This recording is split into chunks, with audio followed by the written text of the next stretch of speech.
ಈ ವಾರದ ಪೂರಕ ಮಾಧ್ಯಮಗೋಷ್ಠಿಗೆ ಎಲ್ಲ ಮಾಧ್ಯಮ ಮಿತ್ರರ ಸ್ವಾಗತವನ್ನು ಕೋರ್ತೇನೆ.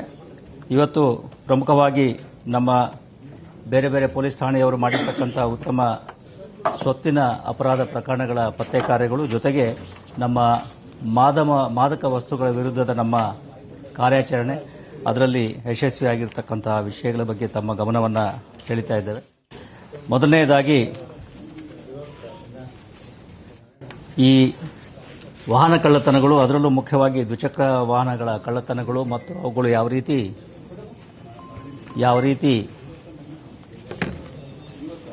ಬೇರೆ ಅಪರಾಧಗಳಿಗೆ ಸಹಾಯವನ್ನು ಮಾಡ್ತೇವೆ ಅನ್ನೋದ್ರ ಬಗ್ಗೆ ಈಗಾಗಲೇ ತಮ್ಮ ಗಮನವನ್ನು ಸೆಳೆದಿದ್ದೇವೆ.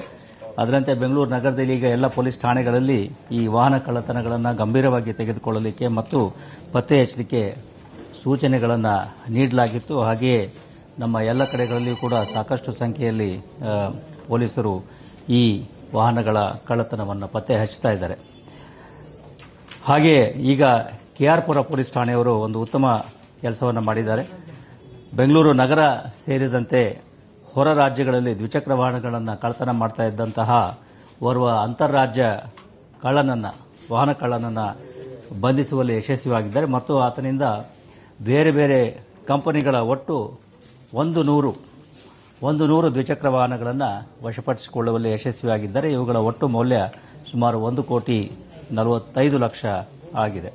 ಬಹುಶಃ ಇದುವರೆಗಿನ ಬೆಂಗಳೂರು ನಗರದ ರಿಕವರಿಗಳಲ್ಲಿ ಇದು ಅತ್ಯಂತ ಹೆಚ್ಚಿನ ವಾಹನಗಳ ರಿಕವರಿ ಅಂತ ನಾನು ಭಾವಿಸ್ತೇನೆ. ಇದು ಆಗಿರ್ತಕ್ಕಂಥದ್ದು ಇದೇ ತಿಂಗಳ ಜನವರಿ 10ನೇ ತಾರೀಕಿನಂದು ಕೆಆರ್ಪುರ ಪೊಲೀಸ್ ಠಾಣೆಯ ವ್ಯಾಪ್ತಿಯಲ್ಲಿ ಇರತಕ್ಕಂಥ ಒಂದು ಮುನೆ ಮುಂಭಾಗ ನಿಲ್ಲಿಸಿರ್ತಕ್ಕಂತಹ ವಾಹನವನ್ನು ಯಾರೋ ಕಳ್ಳರು ದ್ವಿಚಕ್ರ ವಾಹನವನ್ನು ಕದ್ಕೊಂಡು ಹೋಗಿರ್ತಾರೆ. ಅದರಂತೆ ಅವರು 10ನೇ ತಾರೀಕು ಈ ದೂರನ್ನು ದಾಖಲಿಸಿರ್ತಾರೆ ಕೆಆರ್ಪುರ ಪೊಲೀಸ್ ಠಾಣೆಯಲ್ಲಿ. ಹಾಗೆ ದಾಖಲಿಸಿಕೊಂಡ ಈ ದೂರಿನ ಅನ್ವಯ ಪೊಲೀಸರು ಬೇರೆ ಬೇರೆ ಆಯಾಮಗಳಲ್ಲಿ ತನಿಖೆಯನ್ನು ಕೈಗೊಂಡು 6ನೇ ತಾರೀಕು ಫೆಬ್ರವರಿ ಈ ಹೊಸಕೋಟೆ ಟೋಲ್ ಬಳಿ, ಆವಲಹಳ್ಳಿ ನಂತರ ಹೊಸಕೋಟೆ ಟೋಲ್ ಬಳಿ ಓರ್ವ ವ್ಯಕ್ತಿಯನ್ನು ಈ ಕಳವಾಗಿದ್ದ ವಾಹನದ ಜೊತೆಗೆ ಪತ್ತೆ ಹಚ್ಚುವಲ್ಲಿ ಮತ್ತು ಬಂಧಿಸುವಲ್ಲಿ ಯಶಸ್ವಿಯಾಗಿರ್ತಾರೆ. ಅದಾದ ನಂತರದಲ್ಲಿ ಆತನನ್ನು ಕೂಲಂಕುಷವಾಗಿ ವಿಚಾರಣೆ ಮಾಡಿದಾಗ ಆತ ಈ ರೀತಿ ಬೆಂಗಳೂರು ನಗರ ಅಲ್ಲದೆ ರಾಜ್ಯದ ಕೋಲಾರ ಮತ್ತು ಇತರೆಡೆಗಳಲ್ಲಿ ಹಾಗೂ ಇತರ ರಾಜ್ಯಗಳಾದ ಆಂಧ್ರಪ್ರದೇಶ, ತೆಲಂಗಾಣ ಮತ್ತು ತಮಿಳುನಾಡುಗಳಲ್ಲಿಯೂ ಕೂಡ ಈ ರೀತಿ ತನ್ನ ಕೈಚಳಕವನ್ನು ತೋರಿಸಿ ಒಟ್ಟು 100 ದ್ವಿಚಕ್ರ ವಾಹನಗಳನ್ನು ಈ ರೀತಿ ಆತ ಕದ್ದಿರೋದಾಗಿ ಒಪ್ಪಿಕೊಂಡಿರ್ತಾರೆ. ಮತ್ತು ಪೊಲೀಸರು ಬಹಳ ಶ್ರಮಪಟ್ಟು ಎಲ್ಲ ರಾಜ್ಯಗಳಿಗೆ ಹೋಗಿ ಅಲ್ಲಿ ಆತ ಕಳ್ಳತನ ಮಾಡಿ ಬೇರೆ ಬೇರೆಯವರಿಗೆ ಮಾರಾಟ ಮಾಡಿರ್ತಕ್ಕಂಥ ಎಲ್ಲ 100 ದ್ವಿಚಕ್ರ ವಾಹನಗಳನ್ನು ಪತ್ತೆ ಹಚ್ಚಿ ಬಂಧಿಸುವಲ್ಲಿ, ರಿಕವರಿ ಮಾಡುವಲ್ಲಿ ಯಶಸ್ವಿಯಾಗಿದ್ದಾರೆ. ಈ ರೀತಿ ಆತ ಕಳ್ಳತನ ಮಾಡಿರ್ತಕ್ಕಂತಹ ವಾಹನಗಳಲ್ಲಿ ಮುಖ್ಯವಾಗಿ ಬುಲೆಟ್ ಮೋಟಾರ್ ಸೈಕಲ್ಗಳು 24, ಆಕ್ಸಿಸ್ 36, ಪಲ್ಸರ್ ಸುಮಾರು 18 ಮತ್ತು ಇತರ ಬೇರೆ ಬೇರೆ ಕಂಪನಿಗಳ ಮೋಟಾರ್ ಸೈಕಲ್ಗಳು ಇದರಲ್ಲಿ ಶಾಮೀಲಾಗಿದ್ದವೆ. ಇದರಿಂದ ಕೆಆರ್ಪುರ ಪೊಲೀಸ್ ಠಾಣೆಯದ್ದೇ ಸುಮಾರು 23 ವಾಹನ ಕಳ್ಳತನ ಪ್ರಕರಣಗಳು ಪತ್ತೆಯಾಗಿದ್ದವೆ. ನಂತರ ರಾಮಮೂರ್ತಿ ನಗರದ 2 ದ್ವಿಚಕ್ರ ವಾಹನಗಳು, ಆವಲಹಳ್ಳಿದು, ಕೋಲಾರ ಟೌನ್, ಅದೇ ರೀತಿಯಲ್ಲಿ ತಿರುಪತಿ ಮತ್ತು ರೇಣಗುಂಟ, ರಾಯಚೂಟಿ, ಈ ರೀತಿ ಮುತ್ಯಾಲಪಲ್ಲಿ, ನವಾಬ್ಪೇಟ್, ಅಲಿಪಿರಿ, ಈ ರೀತಿ ಬೇರೆ ಬೇರೆ ರಾಜ್ಯಗಳ ಬೇರೆ ಬೇರೆ ಕಡೆಗಳಲ್ಲಿ ಈ ವಾಹನಗಳು ಏನು ಕಳ್ಳತನ ಆಗಿತ್ತು ಅವುಗಳೆಲ್ಲವೂ ಕೂಡ ಈಗ ಪೊಲೀಸರ ಪತ್ತೆಯಾಗಿ ಅವರು ಈಗ ಅವುಗಳನ್ನೆಲ್ಲವನ್ನು ರಿಕವರಿ ಮಾಡಿದ್ದಾರೆ. ಮತ್ತು ಇದರಲ್ಲಿ ಈಗಾಗಲೇ ಒಟ್ಟು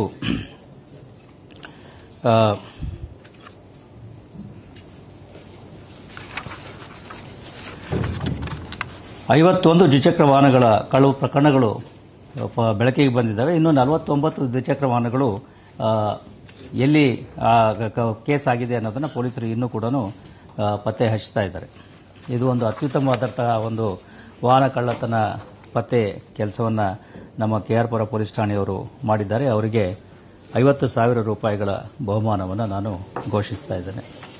ಆರೋಪಿ ಇದ್ದಾನೆ, ಈತ ಆಂಧ್ರಪ್ರದೇಶದ ಚಿತ್ತೂರು ಜಿಲ್ಲೆಯವನಾಗಿದ್ದು 5ನೇ ತರಗತಿಯವರೆಗೆ ಓದಿ ಬೆಂಗಳೂರಿನಲ್ಲಿ ಕೆಆರ್ಪುರಂ ಕಡೆಯಲ್ಲಿ ಸ್ವಲ್ಪ ದಿವಸ ಡ್ರೈವಿಂಗ್ ಕೆಲಸ ಮತ್ತು ಮೆಕ್ಯಾನಿಕ್ ಕೆಲಸ ಮಾಡಿಕೊಂಡಿದ್ದ. ನಂತರದಲ್ಲಿ ಈ ರೀತಿ ಆಂಧ್ರದಿಂದ ಈ ಬಸ್ನಲ್ಲಿ ಬರ್ತಾ ಇಲ್ಲಿ ಕೆಆರ್ಪುರ ಮತ್ತು ಸುತ್ತಮುತ್ತಲಿನ ಆವರಣಗಳಲ್ಲಿ ಈ ವಾಹನಗಳನ್ನು ಕಳ್ಳತನ ಮಾಡಿಕೊಂಡು ತೆಗೆದುಕೊಂಡು ವಾಪಸ್ಸು ಇದಕ್ಕೆ ಆಂಧ್ರಪ್ರದೇಶದ ಕಡೆಗೆ ಹೋಗ್ತಕ್ಕಂಥದ್ದು ಈತನ ಹವ್ಯಾಸ ಮತ್ತು ಪ್ರವೃತ್ತಿಯಾಗಿತ್ತು. ಈ ಎಲ್ಲ ವಾಹನಗಳನ್ನು ಈಗ ನಾವು ರಾಮಮೂರ್ತಿ ನಗರದಲ್ಲಿ ಪೊಲೀಸ್ ಸ್ಟೇಷನ್ ಮುಂಭಾಗ ಅಲ್ಲಿ ಅದನ್ನು ನಾವು ಡಿಸ್ಪ್ಲೇ ಮಾಡಿದ್ವಿ. ರಾಮಮೂರ್ತಿ ನಗರನ ಕೆಆರ್ಪುರನ KR ಪುರಂ ಅಲ್ವಾ? KR ಪುರಂ ಅಂತ. ಓಕೆ, ಅಲ್ಲೇ ಡಿಸ್ಪ್ಲೇ ಮಾಡಿದ್ದಾರೆ. ಅದೇ ರೀತಿ ಬಸವನಗುಡಿಯವರು ಕೂಡ ತಾವು ಏನು ಕಡಿಮೆ ಇಲ್ಲ ಅನ್ನೋ ರೀತಿಯಲ್ಲಿ 7ನೇ ತಾರೀಕು ಆಗಿರ್ತಕ್ಕಂಥ ಒಂದು ಕಳ್ಳತನ ಪ್ರಕರಣ, ತರಕಾರಿ ತರಲಿಕ್ಕೆ ಹೋದಾಗ ಈ ವಾಹನವನ್ನು ಕಳ್ಳತನ ಮಾಡ್ಕೊಂಡು ಹೋಗಿದ್ರು. ಅದರ ಒಂದು ತನಿಖೆಯನ್ನು ಕೈಗೊಂಡ ಪೊಲೀಸರು ಇದರಲ್ಲಿಯೂ ಕೂಡ ಓರ್ವ ವ್ಯಕ್ತಿಯನ್ನ ಬಂಧಿಸಿ ಆತನಿಂದ 7 ದ್ವಿಚಕ್ರ ವಾಹನಗಳನ್ನು ಪತ್ತೆ ಹಚ್ಚುವಲ್ಲಿ ಯಶಸ್ವಿಯಾಗಿದ್ದಾರೆ. ಆರೋಪಿ ಏನಿದ್ದಾನೆ ಈತ ಬೆಂಗಳೂರಿನವನೇ ಆಗಿದ್ದು ಕೂಲಿ ಕೆಲಸ ಮಾಡಿಕೊಂಡಿದ್ದು ಈ ರೀತಿ ಕಳ್ಳತನವನ್ನು ಮಾಡ್ತಾ ಇದ್ದ. ಹಳೆ ಕೇಸ್ಗಳು ಈತನ ಮೇಲೆ ಯಾವುದೂ ಇದುವರೆಗೆ ಇಲ್ಲ. ನಂತರ ಸಂಪಿಗೆಹಳ್ಳಿ ಪೊಲೀಸ್ ಠಾಣೆಯವರು ಮನೆ ಕಳ್ಳತನ ಮಾಡ್ತಾ ಇದ್ದಂತಹ 3 ವಿದೇಶಿ ವ್ಯಕ್ತಿಗಳನ್ನು ಬಂಧಿಸುವಲ್ಲಿ ಯಶಸ್ವಿಯಾಗಿದ್ದಾರೆ ಮತ್ತು ಅವರಿಂದ 212 ಗ್ರಾಂ ಚಿನ್ನಾಭರಣಗಳನ್ನು ವಶಪಡಿಸಿಕೊಂಡಿದ್ದಾರೆ. ಇವುಗಳ ಒಟ್ಟು ಮೌಲ್ಯ ಸುಮಾರು 10.45 ಲಕ್ಷ ಅಂತ ಹೇಳಿ ಅಂದಾಜಿಸಲಾಗಿದೆ. ಇದರಿಂದ ಒಟ್ಟು 5 ಪ್ರಕರಣಗಳು ಈಗ ಪೊಲೀಸರಿಗೆ ಪತ್ತೆಯಾಗಿದ್ದಾವೆ. 4 ಸಂಪಿಗೆಹಳ್ಳಿಯ ಪ್ರಕರಣಗಳು ಮತ್ತು 1 ಕೊಡಿಗೆಹಳ್ಳಿಯ ಒಂದು ಮನೆ ಕಳ್ಳತನದ ಪ್ರಕರಣಗಳು ಇದರಲ್ಲಿ ಪತ್ತೆಯಾಗಿದ್ದಾವೆ. ಇದು ಆಗಿರ್ತಕ್ಕಂಥದ್ದು 2 ವರ್ಷಗಳ ಹಿಂದೆ, ಅಂದರೆ 2023ರ ಆಗಸ್ಟ್ ತಿಂಗಳಲ್ಲಿ ಆಗಿರ್ತಕ್ಕಂಥ ಒಂದು ಮನೆ ಕಳ್ಳತನದ ಪ್ರಕರಣ.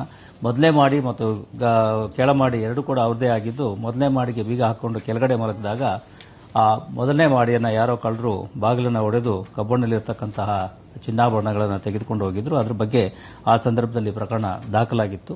ಪ್ರಕರಣದ ತನಿಖೆಯನ್ನು ಕೈಗೊಂಡ ಪೊಲೀಸರು ಬೇರೆ ಬೇರೆ ಆಯಾಮಗಳಿಂದ ತನಿಖೆಯನ್ನು ಕೈಗೊಂಡು ಈ ವರ್ಷ ಜನವರಿ 20ನೇ ತಾರೀಕು ಬೆಳ್ಳಂದೂರಿನ ಟಿನ್ ಶೆಡ್ ಹತ್ರ ಓರ್ವ ವಿದೇಶಿ ವ್ಯಕ್ತಿಯನ್ನ ಪತ್ತೆ ಹಚ್ಚಿ ಆತನನ್ನು ಬಂಧಿಸಿ ವಿಚಾರಣೆಗೆ ಒಳಪಡಿಸಿದಾಗ ಆತ ಈ ಒಂದು ಕಳ್ಳತನದ ಪ್ರಕರಣದಲ್ಲಿ ಭಾಗಿಯಾಗಿರೋದನ್ನು ಒಪ್ಪಿಕೊಂಡಿರ್ತಾನೆ. ನಂತರ ಆತನ ಇನ್ನೂ ಉಳಿದಂತಹ ಸಹಚರರ ಬಗ್ಗೆಯೂ ಕೂಡ ಮಾಹಿತಿಯನ್ನು ನೀಡಿದ್ದು, ಅದರಂತೆ ಇದುವರೆಗೆ ಪೊಲೀಸರು ಇದರಲ್ಲಿ 3 ಆರೋಪಿಗಳನ್ನು ಪತ್ತೆ ಹಚ್ಚಿ ಬಂಧಿಸುವಲ್ಲಿ ಯಶಸ್ವಿಯಾಗಿದ್ದಾರೆ. ಈ 3 ಆರೋಪಿಗಳು ಕೂಡ ನೇಪಾಳ ದೇಶದವರಾಗಿದ್ದು ಇಲ್ಲಿ ಬೆಂಗಳೂರಿನಲ್ಲಿ ಈ ರೀತಿ ಕುಕೃತ್ಯವನ್ನು ಮಾಡಿರ್ತಕ್ಕಂಥದ್ದು ಈಗ ಬೆಳಕಿಗೆ ಬಂದಿದೆ. ಇನ್ನೂ ಒಬ್ಬ ಆರೋಪಿ ಇದರಲ್ಲಿ ತಲೆಮರೆಸಿಕೊಂಡಿರ್ತಾನೆ. ಈಗಾಗಲೇ ಹೇಳಿದಾಗೆ ಈ ಒಂದು ಪತ್ತೆ ಕಾರ್ಯದಿಂದ ಪೊಲೀಸರಿಗೆ ಸಂಪಿಗೆಹಳ್ಳಿ ಪೊಲೀಸ್ ಠಾಣೆಯ 4 ಕನ್ನ ಕಳವು ಪ್ರಕರಣಗಳು ಮತ್ತು ಕೊಡಿಗೆಹಳ್ಳಿ ಪೊಲೀಸ್ ಠಾಣೆಯ 1 ಕನ್ನ ಕಳವು ಪ್ರಕರಣ, ಈ ರೀತಿ ಒಟ್ಟು 5 ಕನ್ನ ಕಳವು ಪ್ರಕರಣಗಳು ಪತ್ತೆಯಾಗಿದ್ದಾವೆ. ಆರೋಪಿಗಳಲ್ಲಿ 2 ಮೇಲೆ ಈ ಹಿಂದೆಯೂ ಕೂಡ ಇದೇ ರೀತಿ ಕನ್ನ ಕಳವು ಪ್ರಕರಣಗಳು ಇರತಕ್ಕಂಥದ್ದು ಈಗ ತನಿಖೆಯಲ್ಲಿ ಕಂಡುಬಂದಿದೆ. ಇದು ಒಂದು ಅತ್ಯುತ್ತಮವಾಗಿರತಕ್ಕಂತಹ ಪತ್ತೆ ಕಾರ್ಯ. ನಾನು ಸಂಪಿಗೆಹಳ್ಳಿ ಪೊಲೀಸರಿಗೆ 10,000 ರೂಪಾಯಿಗಳ ಬಹುಮಾನವನ್ನು ಘೋಷಿಸ್ತಾ ಇದ್ದೇನೆ.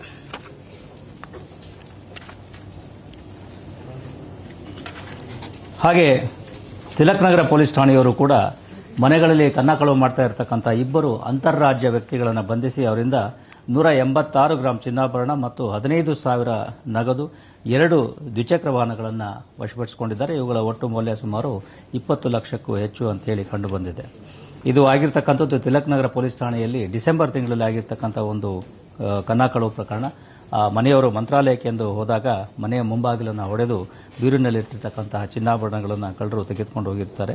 ಅದರ ತನಿಖೆಯನ್ನು ಕೈಗೊಂಡ ಪೊಲೀಸರು ಜನವರಿ 24ರಂದು ಉತ್ತರ ಪ್ರದೇಶದಿಂದ ಓರ್ವ ವ್ಯಕ್ತಿಯನ್ನು ಮತ್ತು ರಾಜಸ್ಥಾನದಿಂದ ಇನ್ನೊಬ್ಬ ವ್ಯಕ್ತಿಯನ್ನು ಈ ಪ್ರಕರಣದಲ್ಲಿ ಬಂಧಿಸಿ ಅವರಿಂದ ಈ 186 ಗ್ರಾಂ ಚಿನ್ನಾಭರಣಗಳನ್ನು ವಶಪಡಿಸಿಕೊಳ್ಳುವಲ್ಲಿ ಯಶಸ್ವಿಯಾಗಿದ್ದಾರೆ. ಈ 2 ಆರೋಪಿಗಳು ಕೂಡ ಕುಖ್ಯಾತ ಅಂತಾರಾಜ್ಯ ಕನ್ನ ಕಳವು ಮಾಡಿರ್ತಕ್ಕಂತಹ ಅಪರಾಧಿಗಳಿದ್ದು, ಒಬ್ಬನ ಮೇಲೆ 24 ಮನೆ ಕಳವು ಪ್ರಕರಣಗಳು ಮತ್ತು ಇನ್ನೊಬ್ಬನ ಮೇಲೆ ಸುಮಾರು 3 ಕನ್ನ ಕಳವು ಮತ್ತು ದ್ವಿಚಕ್ರ ವಾಹನ ಕಳ್ಳತನದ ಪ್ರಕರಣಗಳು ದಾಖಲಾಗಿರ್ತಕ್ಕಂಥದ್ದು ಕಂಡುಬಂದಿದೆ. ಈ ಆರೋಪಿಗಳ ಬಂಧನದಿಂದ ತಿಲಕ್ ನಗರ ಪೊಲೀಸ್ ಠಾಣೆಯ 1 ಮನೆ ಕಳ್ಳತನ ಪ್ರಕರಣ ಮತ್ತು ಗೋವಿಂದರಾಜನಗರ ಪೊಲೀಸ್ ಠಾಣೆಯ 1 ದ್ವಿಚಕ್ರ ವಾಹನ ಕಳವು ಪ್ರಕರಣ ಈಗ ಪೊಲೀಸರಿಗೆ ಪತ್ತೆಯಾಗಿದೆ. ಇದು ಒಂದು ಅತ್ಯುತ್ತಮ ಪತ್ತೆ ಕಾರ್ಯ. ಇವರಿಗೂ ಕೂಡ 10,000 ರೂಪಾಯಿಗಳ ಬಹುಮಾನವನ್ನು ನಾನು ಘೋಷಿಸ್ತಾ ಇದ್ದೇನೆ. ನಂತರ ಇದು ಸ್ವತ್ತಿನ ಅಪರಾಧಗಳಿಗೆ ಸಂಬಂಧಿಸಿದಾಗಿದ್ದರೆ ಅದೇ ರೀತಿಯಲ್ಲಿ ಮಾದಕ ವಸ್ತುಗಳ ಒಂದು ಇದು ಮಾರಾಟ ಮತ್ತು ಸಾಗಾಟದ ಬಗ್ಗೆಯೂ ಕೂಡ ನಮ್ಮ ಬೇರೆ ಬೇರೆ ಪೊಲೀಸ್ ಠಾಣೆಯವರು ಸಾಕಷ್ಟು ಪ್ರಕರಣಗಳನ್ನು ಬೆಳಕಿಗೆ ತರುವಲ್ಲಿ ಯಶಸ್ವಿಯಾಗಿದ್ದಾರೆ. ಪ್ರಮುಖವಾಗಿ ಆಡ್ಗೋಡಿ ಪೊಲೀಸ್ ಠಾಣೆಯವರು 2 ವಿದೇಶಿ ಪ್ರಜೆಗಳು ಸೇರಿದಂತೆ 3 ವ್ಯಕ್ತಿಗಳನ್ನು ಬಂಧಿಸಿ ಅವರಿಂದ 743 ಗ್ರಾಂ MDMA ಮತ್ತು 1 ಕೆಜಿ 239 ಗ್ರಾಂ ಗಾಂಜಾ ಮತ್ತು 4 ಮೊಬೈಲ್ ಫೋನ್, 1 ದ್ವಿಚಕ್ರ ವಾಹನವನ್ನು ವಶಪಡಿಸಿಕೊಂಡಿದ್ದಾರೆ. ಇದರ ಒಟ್ಟು ಮೌಲ್ಯ ಸುಮಾರು 77 ಲಕ್ಷ ಅಂತ ಹೇಳಿ ಅಂದಾಜಿಸಲಾಗಿದೆ. ಆರೋಪಿ ವಿದೇಶಿಯರು ಆಫ್ರಿಕಾ ಮೂಲದವರಾಗಿದ್ದು 2 ಆ ವ್ಯಕ್ತಿಗಳನ್ನು ಮತ್ತು ಜೊತೆಗೆ ಇನ್ನೊಬ್ಬ ವ್ಯಕ್ತಿ ಹಾಸನದವನು, ಆತ ಕೂಡ ಇದರಲ್ಲಿ ಬಂಧಿಸಲ್ಪಟ್ಟಿದ್ದಾನೆ. 3 ಆರೋಪಿಗಳನ್ನು ಬಂಧಿಸಿ ಇಷ್ಟು ಎಲ್ಲ ರಿಕವರಿಯನ್ನು ಪೊಲೀಸರು ಮಾಡಿದ್ದಾರೆ. ಹಾಗೆ ಉಪ್ಪಾರಪೇಟೆ ಪೊಲೀಸ್ ಠಾಣೆಯವರು 14 ಕೆಜಿ ಗಾಂಜಾವನ್ನು ವಶಪಡಿಸಿಕೊಳ್ಳಿ ಯಶಸ್ವಿಯಾಗಿದ್ದಾರೆ. ಇದರಲ್ಲಿ 2 ದ್ವಿಚಕ್ರ ವಾಹನಗಳನ್ನು ವಶಪಡಿಸಿಕೊಳ್ಳಲಾಗಿದೆ. ಒಟ್ಟು ಮೌಲ್ಯ ಸುಮಾರು 7 ಲಕ್ಷ ಅಂತ ಹೇಳಿ ಅಂದಾಜಿಸಲಾಗಿದೆ. ಇದರಲ್ಲಿ 3 ಆರೋಪಿಗಳನ್ನು ಪೊಲೀಸರು ಬಂಧಿಸಿದ್ದಾರೆ. ಈ ಆರೋಪಿಗಳಲ್ಲಿ ಒಬ್ಬ ಆಂಧ್ರಪ್ರದೇಶದನು ಅಲ್ಲಿಂದ ಇಲ್ಲಿಗೆ ತರ್ತಾ ಇರತಕ್ಕಂಥ ಸಂದರ್ಭದಲ್ಲಿ ಇಬ್ಬರು ಇಲ್ಲಿಯ ಸ್ಥಳೀಯ ಪೆಡ್ಡರ್ಗಳೇನಿದ್ರು ಮಂಡ್ಯ ಜಿಲ್ಲೆಯವರು, ನಾಗಮಂಗಲದವರು, ಅವರುಗಳು ಈ 3 ಜನ ಮೆಜೆಸ್ಟಿಕ್ನ ಬಸ್ ಸ್ಟ್ಯಾಂಡ್ ಬಳಿ ಇರತಕ್ಕಂಥ ಪಾರ್ಕಿಂಗ್ ಲಾಟ್ನಲ್ಲಿ ಈ 2 ದ್ವಿಚಕ್ರ ವಾಹನಗಳ ಸಮೇತ ಅಲ್ಲಿ ಸಿಕ್ಕಿಬಿದ್ದಿದ್ದಾರೆ. ಪೊಲೀಸರು ಇದ್ರ ಬಗ್ಗೆ ಉಪ್ಪಾರಪೇಟೆಯಲ್ಲಿ ಪ್ರಕರಣವನ್ನು ದಾಖಲಿಸಿಕೊಂಡಿದ್ದಾರೆ. ಹಾಗೆ ಮಹದೇವಪುರ ಪೊಲೀಸ್ ಠಾಣೆಯವರು ಕೂಡ 5 ಕೆಜಿ 210 ಗ್ರಾಂ ಗಾಂಜಾವನ್ನು ವಶಪಡಿಸಿಕೊಂಡಿದ್ದಾರೆ. ಓರ್ವ ಹೊರ ರಾಜ್ಯದ ವ್ಯಕ್ತಿಯನ್ನು ಬಂಧಿಸಿ ಮತ್ತು 1 ಮೊಬೈಲ್ ಫೋನ್, ಇದರ ಒಟ್ಟು ಮೌಲ್ಯ ಸುಮಾರು 2 ಲಕ್ಷ ಅಂತ ಹೇಳಿ ಅಂದಾಜಿಸಲಾಗಿದೆ. ಈ ಬಂಧಿಸಲ್ಪಟ್ಟಿರತಕ್ಕಂಥ ಆರೋಪಿ ಒರಿಸ್ಸಾ ಮೂಲದವನಾಗಿದ್ದಾನೆ. ಅದೇ ರೀತಿ ಕಲಾಸಿಪಾಳ್ಯ ಪೊಲೀಸ್ ಠಾಣೆಯವರು ಕೂಡ 9 ಗ್ರಾಂ ಎಂಡಿಎಂಎ ಮತ್ತು 1.5 ಕೆಜಿಯಷ್ಟು ಗಾಂಜಾ ಮತ್ತು 1 ದ್ವಿಚಕ್ರ ವಾಹನವನ್ನು ವಶಪಡಿಸಿಕೊಂಡಿದ್ದಾರೆ. ಇದರ ಒಟ್ಟು ಮೌಲ್ಯ 1,62,000 ಅಂತ ಹೇಳಿ ಅಂದಾಜಿಸಲಾಗಿದೆ. ಈ ಆರೋಪಿಗಳಿಬ್ಬರೂ ಕೂಡ ಸ್ಥಳೀಯರು, ಕಲಾಸಿಪಾಳ್ಯದವರೇ ಆಗಿದ್ದು ಅವರುಗಳ ಮೇಲೆ ಹಳೆಯ ಪ್ರಕರಣಗಳು ಇಲ್ಲ. ನಂತರ ಕಾಟನ್ ಪೇಟೆಯವರು 30 ಗ್ರಾಂ ಎಂಡಿಎಂಎ ಮತ್ತು ಎಂಡಿಎಂಎನ ವಶಪಡಿಸಿಕೊಂಡಿದ್ದಾರೆ. ಇದರ ಮೌಲ್ಯ ಸುಮಾರು 60,000. ಇದರಲ್ಲಿ ಓರ್ವ ವ್ಯಕ್ತಿಯನ್ನು ಅವರು ಬಂಧಿಸಿದ್ದಾರೆ. ಆರೋಪಿ ಏನಿದ್ದಾನೆ ಆತ ಸ್ಥಳೀಯ ಕೇರಳದವನಾಗಿದ್ದು ಇಲ್ಲಿ ಈ 30 ಗ್ರಾಂ ಎಂಡಿಎಂಎನ್ ಜೊಂದಿಗೆ ಇಲ್ಲಿ ಸಿಕ್ಕಿಬಿದ್ದಿದ್ದಾನೆ. ಕೊನೆಯದಾಗಿ ನಮ್ಮ ಜಯನಗರ ಪೊಲೀಸರು ಒಂದು ಉತ್ತಮ ಕಾರ್ಯಾಚರಣೆಯನ್ನು ಮಾಡಿ 2 ವರ್ಷಗಳ ಕಾಲ ತಲೆಮರೆಸಿಕೊಂಡಿರತಕ್ಕಂತಹ ಇಬ್ಬರು ಸರಗಳ್ಳತನದ ಆರೋಪಿಗಳು, ಸರಗಳ್ಳತನ ಮಾಡ್ತಾ ಇರತಕ್ಕಂತಹ ಈ ಆರೋಪಿಗಳನ್ನು ಪತ್ತೆ ಹಚ್ಚುವಲ್ಲಿ ಯಶಸ್ವಿಯಾಗಿದ್ದಾರೆ. ಇವರು ಬೆಂಗಳೂರು ನಗರದ ಬೇರೆ ಬೇರೆ ಪೊಲೀಸ್ ಠಾಣೆಗಳಲ್ಲಿ ಸಾಕಷ್ಟು ಸರಗಳ್ಳತನ ಪ್ರಕರಣಗಳನ್ನು 2014ರಿಂದ 2023ರವರೆಗೆ ಸರಗಳ್ಳತನಗಳನ್ನು ಮಾಡಿಕೊಂಡು ಬಂದಿದ್ರು ಮತ್ತು ಈ 23ರ ನಂತರ ಅವರು 23ರಲ್ಲಿ ರಾಜಗೋಪಾಲ್ ನಗರ ಪೊಲೀಸರು ಅವರನ್ನು ಬಂಧಿಸಿದ್ರು. ಅದಾದ ನಂತರದಲ್ಲಿ ಅವರು ಸಂಪೂರ್ಣವಾಗಿ ತಲೆಮರೆಸಿಕೊಂಡಿದ್ದು ಯಾವುದೇ ನ್ಯಾಯಾಲಯದಲ್ಲಿ ಯಾವುದೇ ಪ್ರಕರಣಗಳಿಗೆ ಅವರು ಹಾಜರಾಗ್ತಾ ಇರಲಿಲ್ಲ. ಇವರುಗಳ ಮೇಲೆ ಒಟ್ಟು ಸುಮಾರು 11 ಪ್ರಕರಣಗಳಲ್ಲಿ ಪ್ರೊಕ್ಲಮೇಷನ್ ಅಂದರೆ ಉದ್ಘೋಷಣೆಗಳು ಮತ್ತು 39 ಪ್ರಕರಣಗಳಲ್ಲಿ ಜಾಮೀನು ರಹಿತ ವಾರಂಟ್ಗಳನ್ನು ಇವರುಗಳ ಮೇಲೆ ಬೇರೆ ಬೇರೆ ನ್ಯಾಯಾಲಯದವರು ಬೆಂಗಳೂರಿನಲ್ಲಿಯೇ ಇವರುಗಳ ಮೇಲೆ ಘೋಷಿಸಿದ್ರು.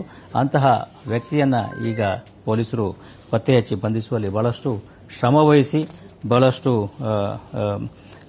ಸ್ಥಳೀಯ ಮಾಹಿತಿಯನ್ನು ಸಂಗ್ರಹಿಸಿ ಇವರನ್ನು ಬಂಧಿಸುವಲ್ಲಿ ಯಶಸ್ವಿಯಾಗಿದ್ದಾರೆ. ಆರೋಪಿಗಳು ಈಗಾಗಲೇ ಹೇಳಿದ ಹಾಗೆ ಇಬ್ಬರು ಕೂಡ ಬೆಂಗಳೂರಿನವರೇ ಆಗಿದ್ದು ಈ 2014ರಿಂದ ನಂತರದಲ್ಲಿ ಬೆಂಗಳೂರಿನ ಬೇರೆ ಬೇರೆ ಕಡೆಗಳಲ್ಲಿ ಈ ವ್ಯಾಪಕವಾಗಿ ಅವಿರತವಾಗಿ ಈ ರೀತಿ ಚೈನ್ ಸ್ನ್ಯಾಚಿಂಗ್ಗಳನ್ನು ಮಾಡಿಕೊಂಡು ಬಂದಿದ್ರು ಮತ್ತು ಅವರುಗಳ ಮೇಲೆ ಈ ಪ್ರಕರಣಗಳೆಲ್ಲ ದಾಖಲಾಗಿದ್ವು.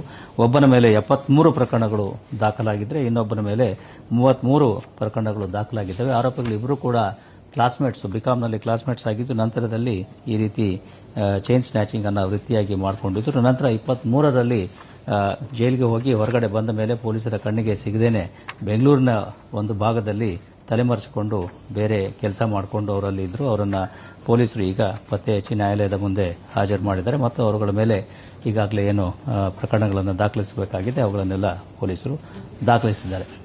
ಹೀಗೆ ಇವತ್ತಿನ ಪತ್ರಿಕಾಗೋಷ್ಠಿಯಲ್ಲಿ ನಾವು ಚಿನ್ನಾಭರಣ ಮತ್ತು ದ್ವಿಚಕ್ರ ವಾಹನ ಕಳು ಮಾಡಿರ್ತಕ್ಕಂತಹ ಒಟ್ಟು 4 ಪೊಲೀಸ್ ಠಾಣೆಯವರು ಮಾಡಿರ್ತಕ್ಕಂಥದ್ದು. ಇದರಲ್ಲಿ 398 ಗ್ರಾಂ ಅಂದರೆ ಸುಮಾರು 400 ಗ್ರಾಂ ಚಿನ್ನಾಭರಣಗಳು ಮತ್ತು ದ್ವಿಚಕ್ರ ವಾಹನಗಳು 109 ದ್ವಿಚಕ್ರ ವಾಹನಗಳು ಮತ್ತು ಇದರಲ್ಲಿ ಪತ್ತೆಯಾಗಿರ್ತಕ್ಕಂಥದ್ದು 53 ದ್ವಿಚಕ್ರ ವಾಹನ ಪ್ರಕರಣಗಳು, ಜೊತೆಗೆ 6 ಕನ್ನಾಕಳು ಪ್ರಕರಣಗಳು, ಇನ್ನೂ ಕೆಲವು ಪ್ರಕರಣಗಳು ಬೆಳಕಿಗೆ ಬರಬೇಕಾಗಿದೆ. ಒಟ್ಟು 7 ಆರೋಪಿಗಳನ್ನು ಬಂಧಿಸಿದ್ದಾರೆ. ಸುಮಾರು 1,78,00,000ದಷ್ಟು ಪೊಲೀಸರು ಪ್ರಾಪರ್ಟಿಯನ್ನು ರಿಕವರಿ ಮಾಡಿದ್ದಾರೆ. ಅದೇ ರೀತಿ ಮಾದಕ ವಸ್ತುಗಳಿಗೆ ಸಂಬಂಧಪಟ್ಟ ಹಾಗೆ ಒಟ್ಟು 5 ಪೊಲೀಸ್ ಠಾಣೆಯವರು ಎಂಡಿಎಂಎ 782 ಗ್ರಾಂ ವಶಪಡಿಸಿಕೊಂಡಿದ್ದರೆ ಗಾಂಜಾವನ್ನು 22 ಕೆಜಿ ಮತ್ತು ಮೊಬೈಲ್ ಫೋನ್ಗಳು 5, ಒಟ್ಟು 10 ಆರೋಪಿಗಳನ್ನು ಬಂಧಿಸಿದ್ದಾರೆ. ಅದರಲ್ಲಿ 2 ವಿದೇಶಿಯರು ಮತ್ತು 2 ಹೊರ ರಾಜ್ಯದವರು ಕೂಡ ಸೇರಿಕೊಂಡಿದ್ದಾರೆ. ಅವರುಗಳ ಮೇಲೆ 88,22,000ದಷ್ಟು ಮೌಲ್ಯದ ಈ ಮಾದಕ ವಸ್ತುಗಳನ್ನು ಅವರಿಂದ ರಿಕವರಿ ಮಾಡಲಾಗಿದೆ. ಇಷ್ಟು ಇವತ್ತಿನ ಪತ್ರಿಕಾಗೋಷ್ಠಿಯ ವಿಷಯಗಳು. ಅಶೋಕ್ ನಗರ ಕೊಲೆ ಪ್ರಕರಣಕ್ಕೆ ಸಂಬಂಧಪಟ್ಟ ಹಾಗೆ ಇದುವರೆಗೆ 7 ಆರೋಪಿಗಳನ್ನು ಪೊಲೀಸರು ಬಂಧಿಸಿದ್ದಾರೆ. ಅವರುಗಳ ಒಂದು ಕೂಲಂಕುಷ ವಿಚಾರಣೆ ನಡೀತಾ ಇದೆ. ಪೊಲೀಸ್ ಕಸ್ಟಡಿಯನ್ನು ತೆಗೆದುಕೊಂಡು ಅವರುಗಳ ಕೂಲಂಕುಷ ವಿಚಾರಣೆಯನ್ನು ಪೊಲೀಸರು ಮಾಡ್ತಾ ಇದ್ದಾರೆ. ಬೇರೆ ಬೇರೆ ಕಾರಣಗಳಿಗಾಗಿ ಆಗಿರ್ತಕ್ಕಂಥದ್ದು ಕಂಡು ಬಂದಿದೆ. ಪೂರ್ವ ವೈಷಮ್ಯ ಮತ್ತು ಸ್ಥಳೀಯವಾಗಿ ಏರಿಯಾ ಡಾಮಿನೇಷನ್ ಮತ್ತು ಈ ಒಂದು ಅವರ ಫೈನಾನ್ಷಿಯಲ್ ಇದೇನಿದ್ದಾವೆ ಅದರ ಆಧಾರದಲ್ಲಿ ಇದು ಆಗಿರ್ತಕ್ಕಂಥದ್ದು ಕಂಡು ಬಂದಿದೆ. ಅದರ ಆಧಾರದಲ್ಲಿ ಈಗ ಪೊಲೀಸರು ತನಿಖೆಯನ್ನು ಮಾಡ್ತಾ ಇದ್ದಾರೆ. ಅವರ ವಿಚಾರಣೆಯನ್ನು ಮಾಡಿದ ನಂತರದಲ್ಲಿ ನಮಗೆ ಹೆಚ್ಚಿನ ಮಾಹಿತಿಗಳು ಲಭ್ಯವಾಗಲಿದೆ. ಸರ್, ಅವರು 4 ಜನ ಅದರಲ್ಲಿ ಶಿವಮೊಗ್ಗದವರು ಅಂತ ಹೇಳ್ತಿದ್ದಾರೆ. ಕೆಲವರು ಶಿವಮೊಗ್ಗದವರು ಇದ್ದಾರೆ, ಕೆಲವರು ಬೆಂಗಳೂರಿನವರು, ಕೆಲವರು ಶಿವಮೊಗ್ಗದವರು ಇದ್ದಾರೆ, ಕೆಲವರು ಬೆಂಗಳೂರಿನವರು ಇದ್ದಾರೆ. ವಿವರಗಳನ್ನು ನಂತರದಲ್ಲಿ ಕೊಡ್ತೇವೆ. ಈಗ ಪೊಲೀಸ್ ಕಸ್ಟಡಿಯಲ್ಲಿ ಇರೋದ್ರಿಂದ ಸದ್ಯಕ್ಕೆ ಅವ್ರದ್ದು ಡೀಟೇಲ್ಸ್ ಅನ್ನು ತೆಗೆದುಕೊಳ್ತಾ ಇದ್ದಾರೆ. HSR ಲೇಔಟ್ಗೆ ಪೊಲೀಸ್ ಠಾಣೆಯಲ್ಲಿ ಒಬ್ಬ ಸಬ್ ಇನ್ಸ್ಪೆಕ್ಟರ್ ಮತ್ತು ಒಬ್ಬ ಹೆಡ್ ಕಾನ್ಸ್ಟೇಬಲ್ ಅನ್ನ ಸಸ್ಪೆಂಡ್ ಮಾಡಿದ್ದಾರೆ ಅಂತ ಇದೆ. ಅದು ಮೂಲಭೂತವಾಗಿ ಅವರು ಒಂದು ಚೀಟಿಂಗ್ ಪ್ರಕರಣದಲ್ಲಿ ಇದು ಪ್ರಕರಣವನ್ನು ದಾಖಲಿಸದೇನೆ ನಂತರದಲ್ಲಿ ಅವರುಗಳಿಗೆ ಹಣದ ಒಂದು ಒತ್ತಾಯವನ್ನು ಮಾಡಿರ್ತಕ್ಕಂಥದ್ದು. ಈ ಎಲ್ಲ ವಿಷಯಗಳ ಹಿನ್ನೆಲೆಯಲ್ಲಿ ಅವರನ್ನು ಸಸ್ಪೆಂಡ್ ಮಾಡಲಾಗಿದೆ.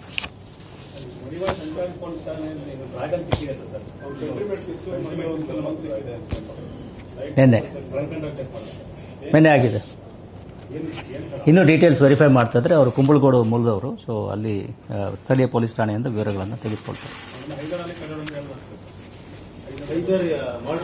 ಕುಂಬಳಗೌಡರವರು ಅದು ಡೀಟೇಲ್ಸ್ ಇನ್ನು ತೆಗೆದುಕೊಳ್ತಾ ಇದ್ದೀವಿ ನಾವು.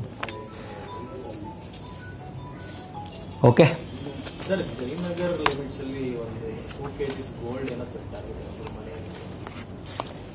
ಯಾವಾಗ? ನಿನ್ನೆನಾ? ನಿನ್ನೆ ಆಗಿದೆ.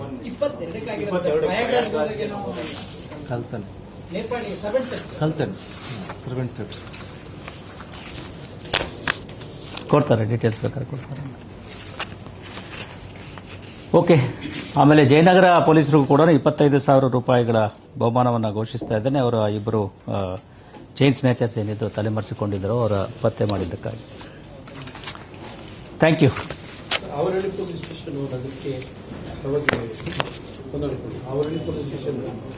ಸರ್ಕಾರದಿಂದ ಜೀವ ಆಗಿದೆ. ಈಗ ನಾವು ಬೆಂಗಳೂರು ನಗರ, ಬೆಂಗಳೂರು ಗ್ರಾಮಾಂತರ ಮತ್ತು ರಾಮನಗರ ಜಿಲ್ಲೆಯವರು ಮತ್ತು IG ಸೆಂಟ್ರಲ್ ರೇಂಜ್ ಅವರೊಂದಿಗೆ ಸಭೆಯನ್ನು ನಡೆಸಿ ಚರ್ಚೆ ಮಾಡಿ ನಂತರ ಮುಂದಿನ ಕಾರ್ಯವಾಹಿಗಳೇನಿದೆ ಅವುಗಳನ್ನು ಮಾಡ್ತೇವೆ.